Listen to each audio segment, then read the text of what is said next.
Last year, we almost reached 10 million cans and bottles. And this year, I think we will surpass the 10 million, or we will at least be at the level of the 10 million yearly. My name is Ana Martinez de Luco.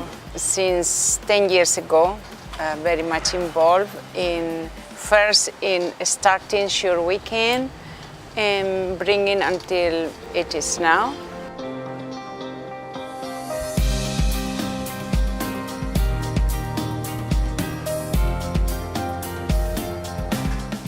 In 2004, October 2004, the first year I was here in the city, I felt invited to share my life with the people living on the street.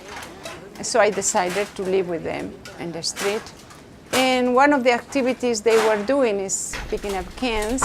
So after a few months, I was working during the day in the civil society at the UN, but in the evening I started to pick up cans with them, especially with Eugene. He was the one teaching me how to do, where to go, because it's something which I never have done, so I needed to learn. Hey, my name is Eugene Gassman, better known as the King of Cans. They call me the King of Cans because I don't like nobody to pick up more bottles than me. But now I'm doing the compost. I still enjoy canning every chance that I get.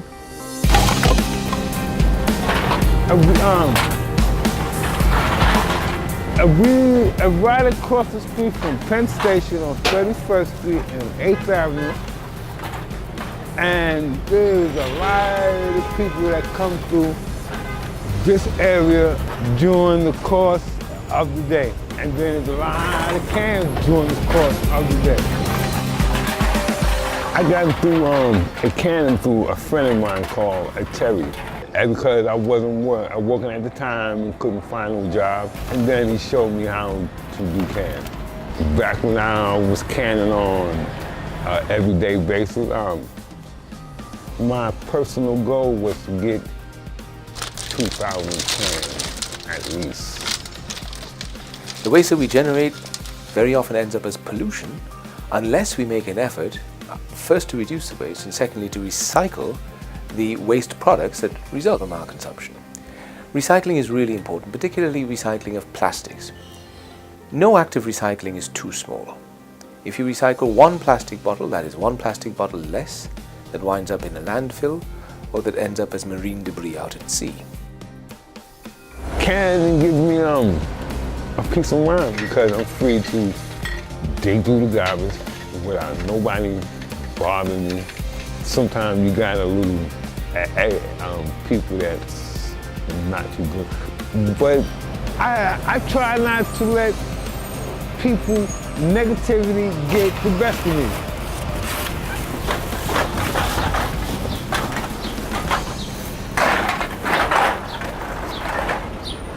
Right now, we got about $3 worth of cans.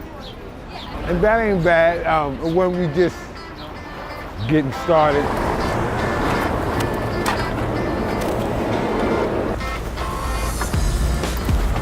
My rent, $600 a month. I thank God, but I was able to pay the rent. I think most of them, if not all, the first reason why they went to the street is financial. Some because they badly needed it, some because they wanted to add. You know how expensive is everything in New York City. But after, they also discovered other values. So there is, like Jose, maybe a snowing, very cold winter. And I know he has a little pension. So I said, Jose, why do you come with this cold weather? This is not your bread. He said, I can't stay at home. I'm thinking, oh, my bottles are waiting for me. I have to go. Like, becomes almost like an addiction also, no? Canning is a job, like any other job. A lot of us, we want to be respected at the job we do. And sure, we can fix that perfectly. I'm convinced that everything that happens here is true example of sustainable development. Really, the environmental aspect is just one piece. The most important part here is the social aspect and also the economic aspect, because we really facilitate economic opportunities for a lot of people that otherwise don't have other resources. This is like their square to work. And those who come in the morning, most of them give a lot of hours sorting, separating their products, because it added value, like 20–25%. Canning is one thing, and to having a place to turn it in is another thing. By me being a canner, then I know how it feels to have a place like Sure We Can, where you could be nicely respected and be talked to nicely. And truly, most of the time, if you come to Sure We Can, there is an atmosphere of peace and joy, joking, singing. Very, very rarely you see a very heavy mood. Sometimes it's not about the money, it's about the respect. And which my grandmother, she always said, I respect, I carry a lot further than money will, and she ain't lie, and which I appreciate her.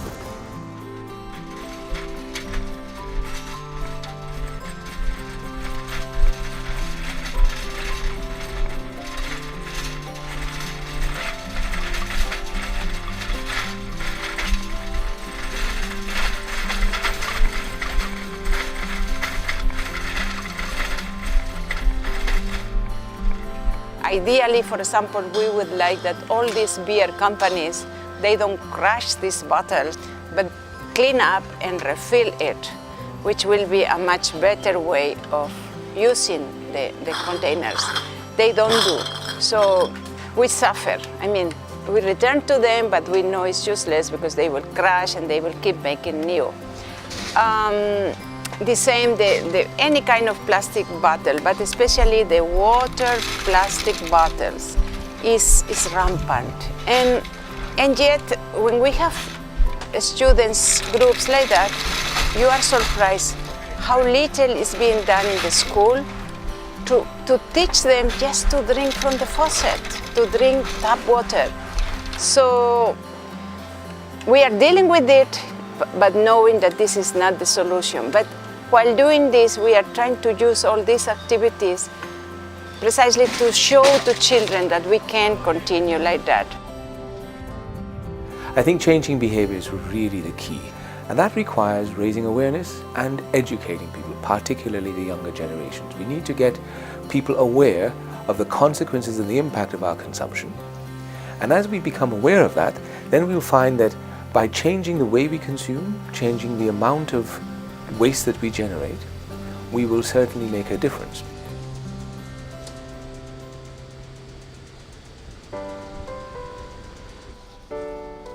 Today, August 20, is my last day of working at Sure We Can, and I am so glad because Agustina Besada, which is the actual president of the board, has already taken my position and is doing wonderfully. I love this place, yes, basically because it became part of my journey, but because it's one of the jobs or activities that I found healthier. I mean, I had been involved in cooperatives, but trying to do products that others will buy, and that you did not feel the meaning of doing that. On the other hand, this job or this situation of Sure We Can had given me the opportunity to walk with the people I really feel called to walk, and I enjoy walking.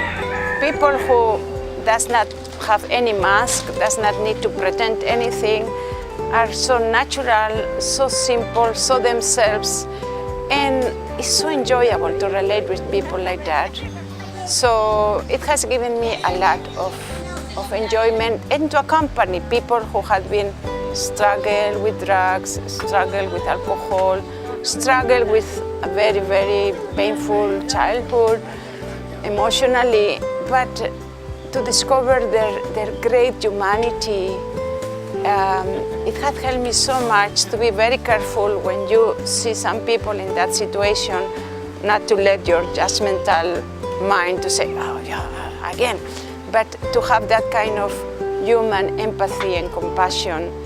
And you said they are much greater than me, and I would not be able to stand up as they had to stand if I were in their situation. So that sense of greatness, of humanity, in the midst of something is almost imperceptible.